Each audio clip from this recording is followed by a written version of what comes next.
Just a piece of paper, handwritten, folded at the edges, with a simple title scribbled in black ink. Jin's thoughts. No press release, no staff promotion, no hashtag challenge.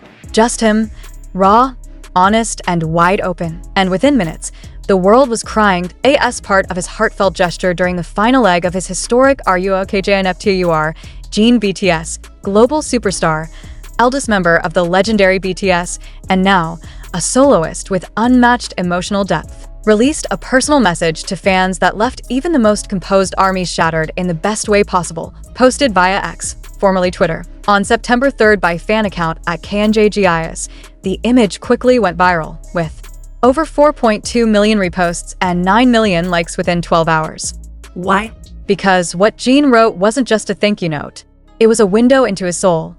To the army who ran out to see, #Redefining, I want to thank every army who truly enjoyed the concert and shared in the fun with me from the bottom of my heart. I think about it every single time I get up on stage, but I seriously don't feel like I deserve all the love I get. That's why I'm always thinking about how I can give back for all the love you fans show me. I'll continue to work hard and make sure we can have plenty of fun times together in the future. No filters. No brand statements. Just Jin. And in that moment, the world remembered why they love him.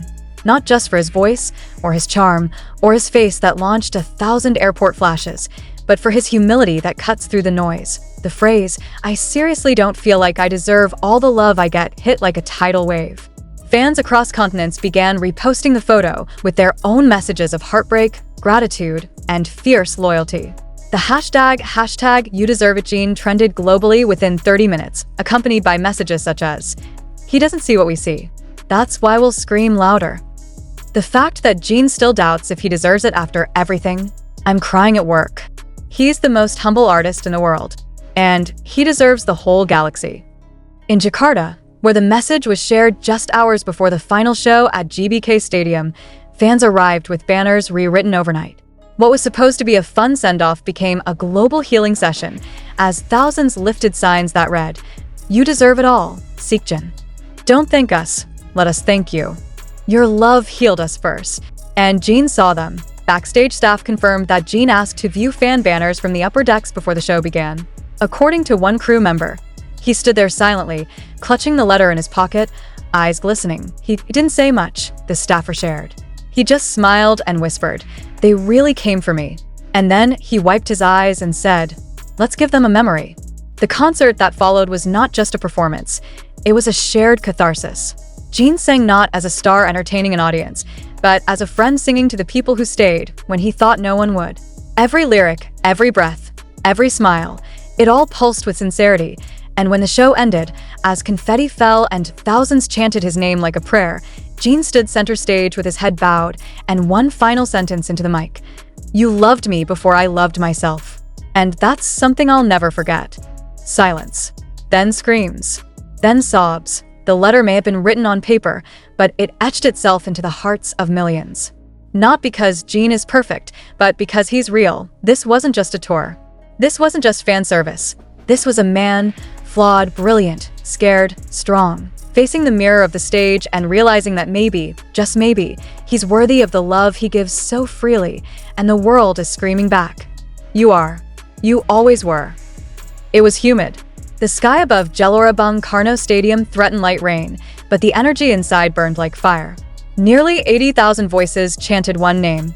Not BTS, not Bangtan, not worldwide handsome, but simply Jin. And this time, it wasn't just fan service. It wasn't just nostalgia. IT was recognition. IT was love. IT was reclamation. As the final night of Seokjin unfolded under the Jakarta stars, fans quickly realized they weren't just witnessing a concert. They were witnessing a farewell, a healing, and a homecoming all in one. Jin's tour, born from the humble web series Run Jin, had traveled through New York, Berlin, Tokyo, London, and Seoul, but Jakarta was the last stop, and somehow, it felt like destiny. The show opened not with thunderous music, but with a recording of Jin's voice, soft and unpolished, speaking over footage from his tour. "I wondered if you'd come. I wondered if you'd stay.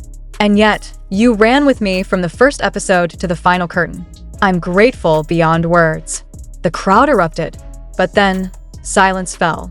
Because Jin stepped onto the stage alone, wearing a simple black shirt with the words, "I ran with you."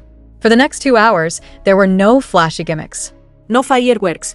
No guest stars. Just Jin. He sang Epiphany like a prayer. He sang Moon like a promise.